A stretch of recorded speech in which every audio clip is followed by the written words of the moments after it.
Graça e paz da parte de nosso Senhor e Salvador Jesus Cristo. Amém? Seja bem-vindo. Você está no canal Beit Sefer, Escola Bíblica à Distância. Eu estou extremamente grato a Deus por poder falar com você semanalmente. Como você sabe, nós estamos estudando a revista Palavra e Vida da Convenção Batista Fluminense, cujo tema central para esse trimestre será os reis e os profetas de Israel. Hoje, na lição de número 5, o tema será: que parte temos nós com Davi? Pois bem, chegamos ao final do reinado de Salomão, o fim da chamada Era de Ouro, da monarquia de Israel, o período histórico que compreendeu o reinado de Davi, o seu pai, e o seu reinado, ou seja, o reinado de Salomão. O final do seu reinado foi marcado por descontentamento por parte da população, que teve que pagar muito com pesados impostos pelos seus ambiciosos planos. Ao mesmo tempo, o tratamento preferencial à sua própria tribo irritava as outras, resultando num crescente antagonismo entre a monarquia e os separatistas tribais. Isso nos mostra que os antigos ressentimentos e divisões entre as tribos de Israel não haviam acabado. Segundo o comentário bíblico Beckham, o povo de Israel, como uma nação de Canaã, tinha um destino especial. Isto mesmo, eles tinham um destino a cumprir. E cumprir essa determinação realizava o propósito de Deus que reservava para eles e para os demais povos. A obediência revelada através de uma vida santa era a única forma de que Israel dispunha para ser o instrumento pretendido por Deus. Deus viu no Reino Unido de Davi e a maior parte do reino de Salomão como uma época em que o seu povo cumpria esse destino especial. Parecia que o reino de Deus conquistava uma grande vitória. No entanto, aconteceu exatamente o contrário, quando Salomão se entregou aos cultos idólatras praticados por suas esposas. A idolatria de Salomão, no final do seu reinado, tornara-se o fator preponderante da derrota. Ele mergulhou o reino em um período de afastamento de Deus. Isso fez com que emergisse novamente com força os ressentimentos e divisões, o que levou ao colapso total de sua nação. Para dar início ao nosso estudo, eu convido você a abrir a sua Bíblia e nos acompanhar em 1 Reis, capítulo 12, verso 16. Quando todo Israel viu que o rei Roboão se recusava a ouvi-los, responderam ao rei: que temos em comum com Davi? Que temos em comum com o filho de Jessé? Para suas tendas, ó Israel, cuide da sua própria casa, ó Davi. E assim os israelitas foram para as suas casas. Vamos orar? Pai, nós te louvamos e te agradecemos, ó Deus, pela oportunidade de estudar a tua palavra. Nos ensina através dessa lição e que possamos aprender, ó Deus, o que o Senhor quer falar conosco, ó Pai. Em nome do teu Filho amado Jesus Cristo. Amém.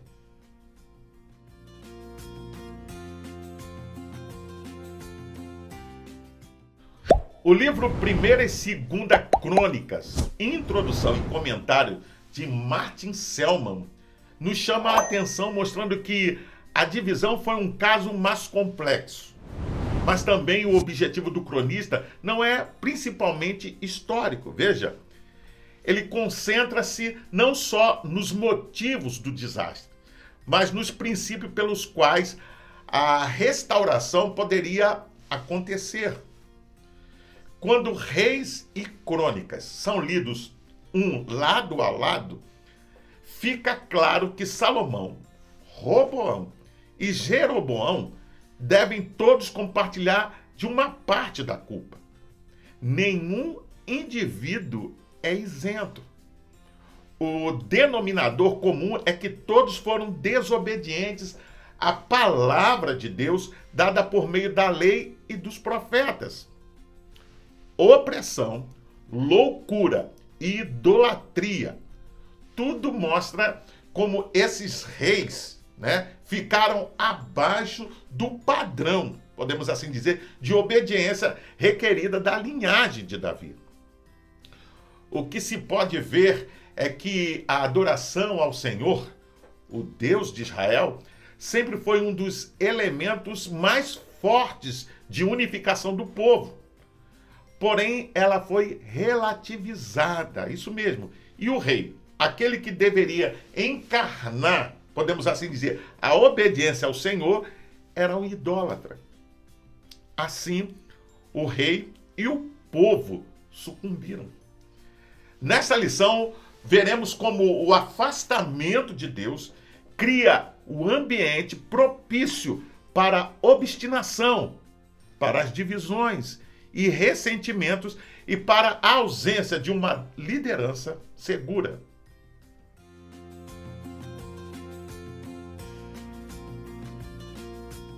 Grandes desastres muitas vezes começam com pequenos detalhes. Podemos dizer que a semente da divisão do reino de Israel começou com a concessão do rei Salomão em se casar com muitas mulheres. Grande parte desses casamentos aconteceram em virtude dos muitos acordos de paz com as nações vizinhas. Mas o resultado desse consórcio levou ao rei a adorar divindades pagãs. O rei não considerou que a paz com as nações não era o resultado da sua própria força ou inteligência, mas sim de Deus. Sem a bênção de Deus, a paz deixou de existir. Logo, o rei Salomão começou a enfrentar levantes externos e levantes internos. Assim, um extraordinário reinado de paz, enfim, havia acabado. O coração pecaminoso do velho rei fez com que o povo fosse oprimido pelos pesados impostos, e isso levou a uma insatisfação do povo. Jeroboão, um líder rebelde, foi encontrado pelo profeta Aías, que entregou uma mensagem do Senhor, a qual dizia que as 10 tribos do reino do norte seriam entregues em suas mãos, e apenas 2 tribos continuariam fiéis a Davi. Se Jeroboão fosse fiel a Deus, a sua casa seria firme para ele e seus descendentes. Antes de continuar, vamos ler a Bíblia em 1 Reis, capítulo 11, verso 33. Porque Salomão me abandonou e adora a Astarote, a deusa dos Sidônios, e a Camus, o deus de Moabe, e a Milcom, o deus dos Amonitas, ele não tem seguido os meus caminhos e não tem feito o que eu considero certo. Ele não tem guardado as minhas leis e as minhas ordens, conforme o seu pai Davi guardou. Segundo os comentários da Bíblia de estudo Shed, a continuação de toda a promessa que Deus fizera a Davi e a Salomão, com referência à prosperidade real, dependia da fidelidade desses reis, veja, aos preceitos divinos. Já os comentários da Bíblia de estudo pentecostal diz que, de início, Salomão tolerava os falsos deuses de suas esposas, mas a seguir desviou-se e passou a servi-los. A essa altura, Salomão não podia dizer que o Senhor, de fato, ou o Senhor do concerto, era o único Deus verdadeiro. A apostasia de Salomão revela que o mero conhecimento de Deus e da sua palavra não é o suficiente para prevenir contra o pecado e a apostasia. Veja, isso nos chama a atenção. O pecado procede do coração e só pode ser debelado à medida que o nosso coração se inclina para Deus com fé e amor. ele decaiu em pecado tão ostensivo, veja, que aceitou abertamente o espiritismo, fomentou a imoralidade e a crueldade, inflamou Israel e manchou o nome do único Deus verdadeiro. Infelizmente, os exemplos de homens em posições elevadas são contagiosos. A idolatria de Salomão havia afastado outros e envolvido a nação no pecado do rei. Ora, podemos aprender algumas lições importantes nestas passagens. A primeira lição importante é que, sem a presença e a bênção de Deus em nossa vida, perdemos a paz. Em decorrência disso, muitas vezes tomamos decisões equivocadas pela falta dessa paz que resulta em reveses por muito tempo. A falta de paz aqui foi o resultado do pecado. Assim, precisamos nos avaliar constantemente em relação ao nosso relacionamento com Deus, para identificarmos, veja, os pecados não confessados que têm roubado a nossa paz. Uma segunda lição importante que podemos extrair desta passagem é que, na falta de uma busca constante do direcionamento de Deus, as ideias e os direcionamentos humanos começaram a prosperar. Precisamos ter o cuidado de buscar a direção do Senhor em cada área da nossa vida. Se não for assim, estaremos propensos a perder tudo por não termos a direção do Senhor em nossa vida.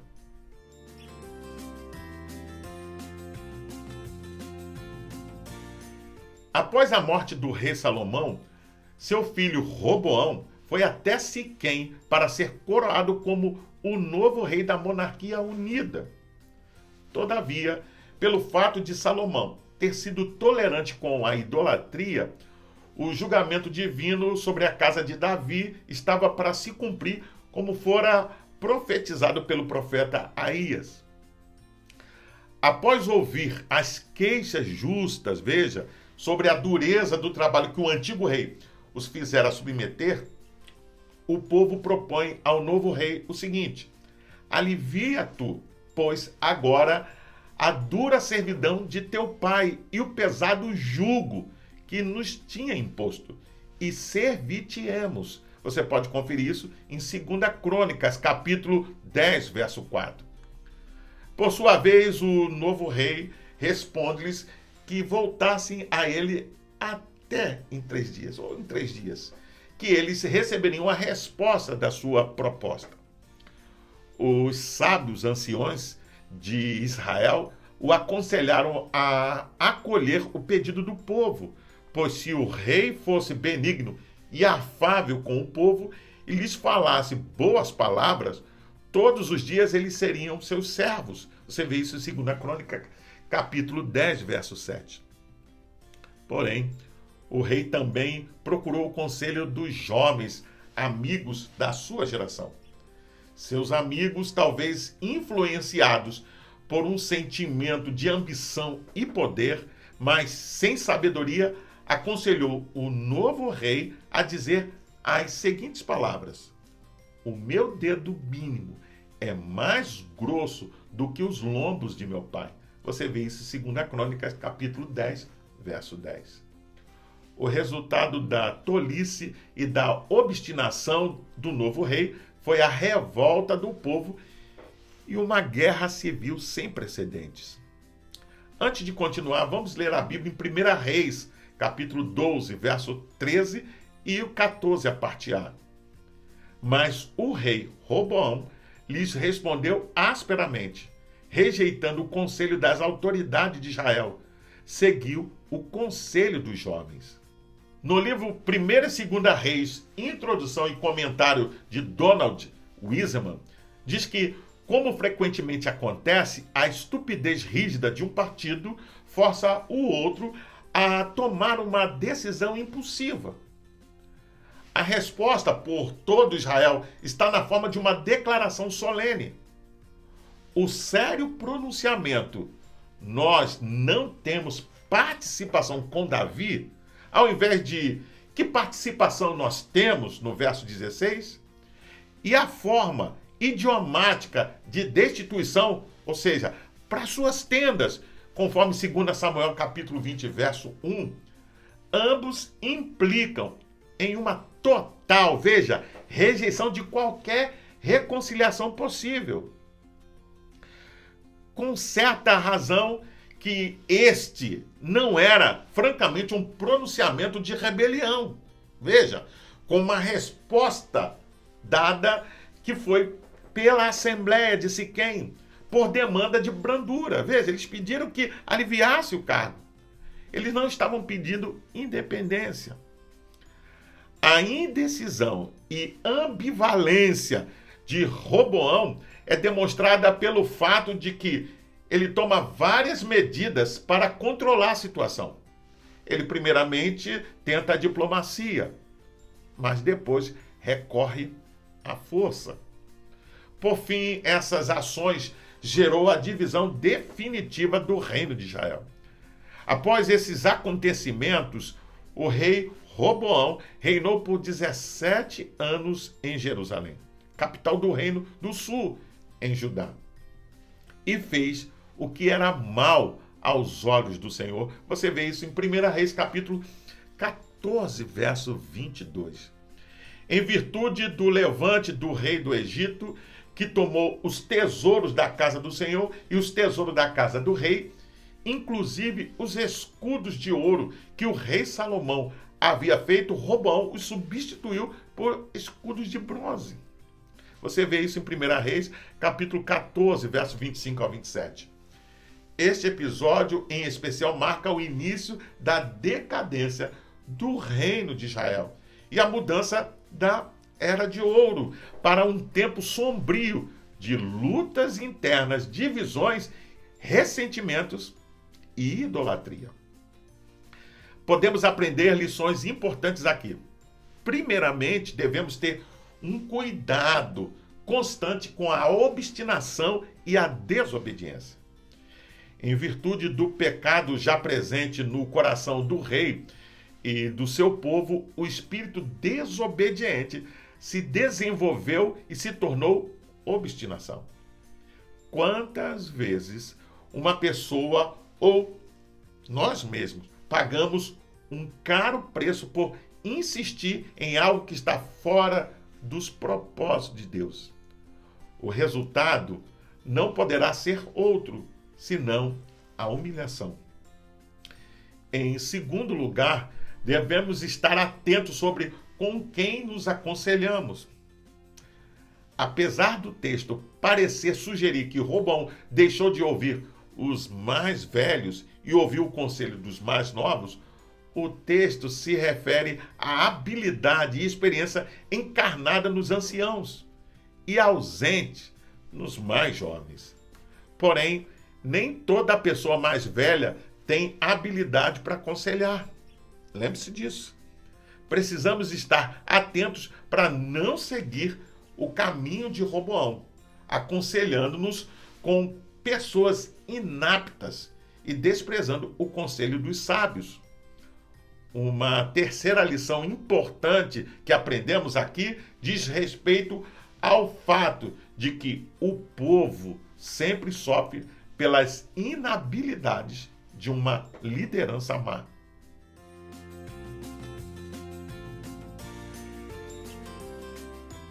Se o reino do sul era governado pelo rei Roboão, o povo das tribos do norte, carentes de um rei que os governasse, coroaram a Jeroboão como o seu novo rei.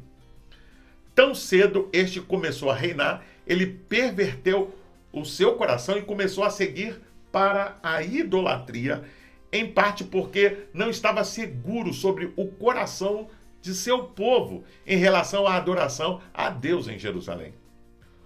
O rei Jeroboão via nisso um problema sério, pois assim pensava, veja, se este povo subir para fazer sacrifícios na casa do Senhor em Jerusalém, o coração deste povo se tornará ao seu senhor, a Roboão, rei de Judá, e me matarão e tornarão a Roboão, rei de Judá. Você vê isso em 1 Reis capítulo 12, verso 27. Sua insegurança o levou a fazer 2 bezerros de ouro e dizer ao povo que seria muito trabalhoso subir a Jerusalém para adorar. E prosseguiu afirmando que esses eram os deuses que fizeram a Israel subir do Egito. Você vê isso em 1 Reis capítulo 12, verso 28. Mas antes de continuar, vamos ler a Bíblia ainda em 1 Reis capítulo 14, verso 7 a 10. Vá dizer a Jeroboão que é isto o que o Senhor, o Deus de Israel, diz. Tirei-o dentre o povo e o tornei líder sobre o meu povo Israel. Tirei o reino da família de Davi e o dei a você. Mas você não tem sido como meu servo Davi, que obedecia aos meus mandamentos e me seguia de todo o coração, fazendo apenas o que eu aprovo. Você tem feito mais mal do que todos os que viveram antes de você, pois fez para si outros deuses, ídolos de metal. Você provocou a minha ira e voltou as costas para mim. Por isso, trarei desgraça à família de Jeroboão. Matarei de Jeroboão até o último indivíduo do sexo masculino em Israel, seja escravo ou livre. Queimarei a família de Jeroboão até o fim, como quem queima esterco. No livro 1º e 2º Reis, introdução e comentário de Donald Wiseman, diz que as más notícias lembrariam o ouvinte de algo difícil de ouvir. O profeta relembra a Jeroboão a provisão graciosa de Deus, pois ele tinha surgido de uma origem humilde, para ser designado pelo próprio Deus como um líder e governar como um príncipe. Lembra ele que ele era objeto de uma promessa de poder clara, mas condicional. Mas lembra ainda que ele tinha falhado em observar o exemplo de Davi. A maldade de Jeroboão está expressa em não meras frases de estoques deuteronomísticas. Ele foi comparado por todos os governantes precedentes como juízes, ou seja, governantes, incluindo Saul. Em seu caso, sua introdução de outros deuses para adoração havia agora tratado Deus com desdém. Veja, ele diz assim: me virastes as costas. E assim, ele incitou Deus a uma oposição ativa ao pecado. Desse modo, o rei Jeroboão mergulhou as tribos do norte em um contexto de idolatria sem precedentes. Todos os reis que o sucederam foram idólatras, como Jeroboão, filho de Nebate. Assim, o ressentimento do povo em relação à casa de Davi e a insegurança do rei de Israel perverteram o coração de todos para sempre. Aprendemos aqui o poder da confiança unicamente em Deus. O Senhor havia prometido ao rei Jeroboão que se ele ouvisse a voz do Senhor e a obedecesse, a sua casa seria firme. Você vê isso em 1 Reis capítulo 11, verso 38. No entanto, o rei Jeroboão deu ouvidos à sua própria insegurança. Precisamos tratar a insegurança como um pecado. A falta de fé nas promessas de Deus tem trazido grandes prejuízos ao seu povo. Sua fraca liderança espiritual culminou em uma desastrosa sequência de reis maus, resultando na destruição e dispersão total das tribos do norte.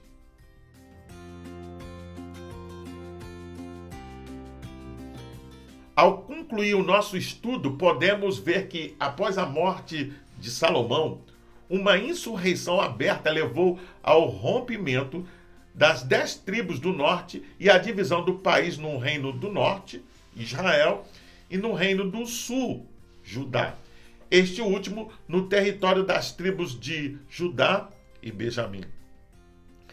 Podemos ver também como o afastamento voluntário da presença de Deus criou um ambiente propício, veja, para mais decisões e atropelos na vida. O pecado que mora no coração dos homens, veja, quando não é tratado, pode ser observado não somente nas palavras, mas manifesta-se através de atos e relacionamentos. Isso começou a levar à tomada de decisões contrárias à vontade de Deus e modificou de forma efetiva a influência do povo de Deus entre as nações que estavam ao redor. Vimos ainda o quanto a obstinação e a falta de confiança em Deus podem nos trazer prejuízos por muito tempo. Assim, devemos manter a confiança, veja, e a obediência em Deus para sermos bem-sucedidos em nossa vida. Finalizo perguntando: você consegue, veja, identificar problemas oriundos do afastamento de Deus? A obstinação já o levou a consequências ruins? O que fez para mudar? Em que a insegurança já te atrapalhou em receber as bênçãos de Deus? Eu convido você a fazer a leitura diária que vai de segunda até domingo, onde você vai encontrar diversos textos que vão te ajudar a entender e a compreender melhor essa lição. Você também pode baixar a revista Palavra e Vida da Convenção Batista Fluminense. Basta acessar o link que vai estar na descrição desse vídeo. Você entra, se cadastra e baixa para o seu tablet, celular ou computador. E não só vai poder rever essa lição, mas acompanhar futuras lições. Pois bem, eu sou o pastor Carlos Guerra e você está no canal BTC Fé, Escola Bíblica à Distância. Hoje nós estudamos a lição de número 5 e o tema foi: que parte temos nós com Davi? Gostaria ainda de deixar uma palavra de recomendação a todos aqueles que frequentam o canal, mas ainda não participam de nenhuma igreja cristã. Procure uma igreja cristã perto da sua casa que prega genuinamente a palavra de Deus e faça uma visita. Sem dúvida você vai ser bem recebido e vai se sentir bem. Para se inscrever é rápido, é fácil. Basta clicar aqui embaixo. Dá um gostei, faça um comentário sobre essa lição, deixe a sua opinião. Pois toda vez que você assim faz, o YouTube entende que esse assunto é relevante para outras pessoas. Não deixe de acionar o sininho para receber futuras notificações, porque semana que vem tem mais. E compartilhe com seus contatos nas suas redes sociais para que mais e mais pessoas tenham acesso ao conteúdo desta lição. Você também pode ouvir esta lição acessando o seu podcast preferido. Até o próximo encontro. Nos vemos em breve. Fique na paz. Deus te abençoe.